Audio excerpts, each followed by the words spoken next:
Good morning. आज हम 10 जून के करंट अफेयर पढ़ेंगे। करंट अफेयर हर एग्जाम के लिए इंपॉर्टेंट है, चाहे यूपीएससी का एग्जाम हो, एसएससी का एग्जाम हो या कोई भी स्टेट लेवल का एग्जाम हो। 10 जून के करंट अफेयर में आज का जो पहला क्वेश्चन है वो है, सूचना पुस्तिका safe online learning in the times of कोविड-19 किसने लॉन्च की। ऑप्शन देखें, नरेंद्र मोदी, श्री रमेश पोखरियाल निशंक, राजनाथ सिंह, इनमें से कोई नहीं। तो इस क्वेश्चन का जो आंसर है वो हो जाएगा, श्री रमेश पोखरियाल निशंक ने ई पुस्तिका safe online learning in the times of covid launch की है। इस ई बुक में कोविड-19 के बारे में जानकारी है कि क्या करना चाहिए, क्या नहीं करना चाहिए। और श्री रमेश पोखरियाल निशंक हैं, वो हमारे एमएचआरडी मिनिस्टर हैं, ministry of human resource and development के जो मंत्री हैं वो हैं रमेश पोखरियाल निशंक। और इन्होंने ये ई पुस्तिका एनसीईआरटी और यूनेस्को दोनों ने मिलकर बनाई है। तो अब एनसीईआरटी के बारे में पढ़ लेते हैं, जिसकी फुल फॉर्म हो जाएगी national council of education research and technology, national council of education research and technology. और यूनेस्को की फुल फॉर्म हो जाएगी united nation education scientific and cultural organisation. NCERT की स्थापना 1961 में की गई थी और इसका जो हेड क्वार्टर है वो नई दिल्ली में है। और यूनेस्को की स्थापना 1946 में की गई थी और यूनेस्को का जो हेड क्वार्टर है वो फ्रांस की राजधानी पेरिस में है।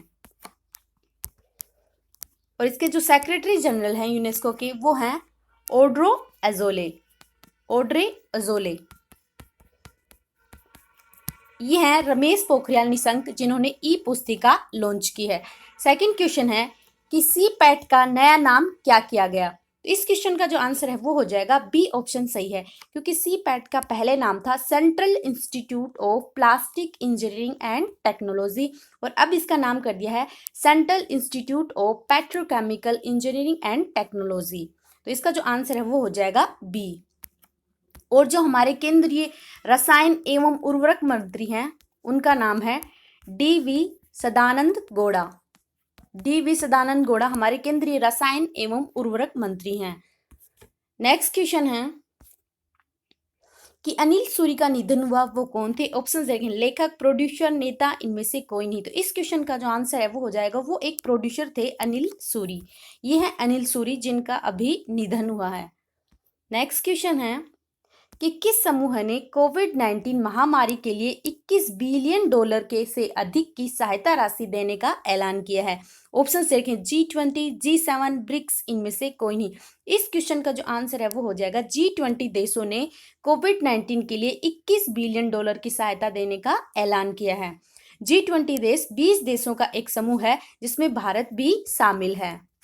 और इस बार की जो G20 देशों की जो बैठक है वो सऊदी अरब में हुई थी। ये भी आपको ध्यान में रखना है, G20 2020 की जो बैठक है वो सऊदी अरब में हुई थी और 2021 में इटली में होगी। नेक्स्ट क्वेश्चन है कि किसने एम नेत्रा को goodwill ambassador for the poor बनाया।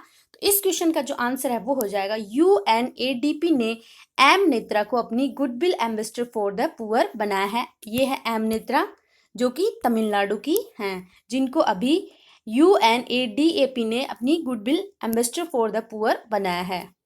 अब ये क्या है UNADP, इसकी फुल फॉर्म हो जाएगी united nation association for development and piece.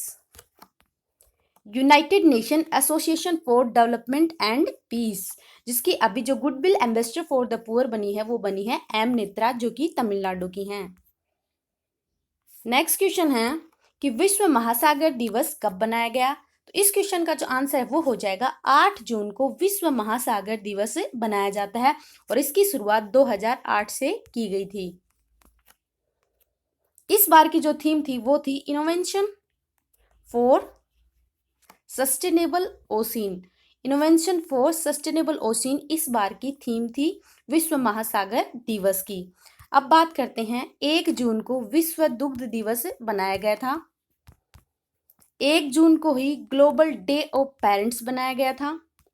2 जून को तेलंगाना राज्य ने अपना स्थापना दिवस बनाया था, क्योंकि 2 जून 2014 को आंध्र प्रदेश से अलग हो गए तेलंगाना एक नया राज्य बना था।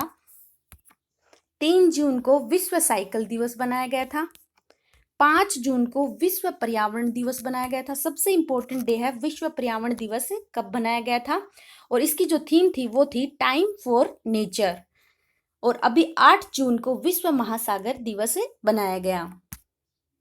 नेक्स्ट क्वेश्चन है कि विश्व खाद्य सुरक्षा दिवस कब बनाया गया? वर्ल्ड फूड सेफ्टी डे कब मनाया गया? तो इस क्वेश्चन का जो आंसर है वो हो जाएगा अभी 7 जून को वर्ल्ड फूड सेफ्टी डे बनाया गया। और इस बार की जो थीम थी वो थी food safety everyone's business. Food safety everyone's business.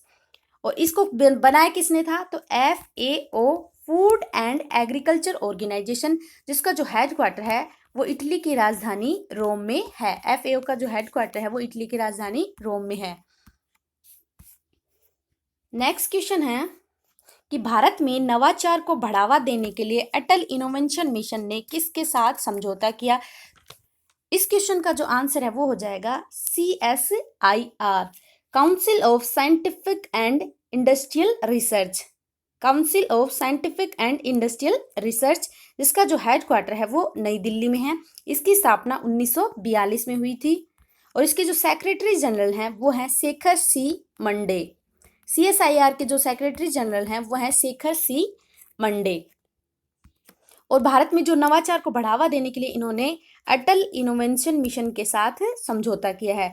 तो अटल इनोवेशन मिशन की शुरुआत नीति आयोग के तहत 27 मार्च 2018 को की गई थी। तो क्वेश्चन ये पूछा जा सकता है कि जो अटल इनोवेशन मिशन है इसकी शुरुआत कब हुई? 27 मार्च 2018 को की गई थी।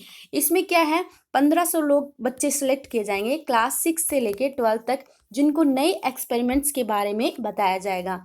तो क्लास 6 से लेके 12 तक के बच्चे और उनमें से 1500 बच्चे सेलेक्ट किए जाएंगे।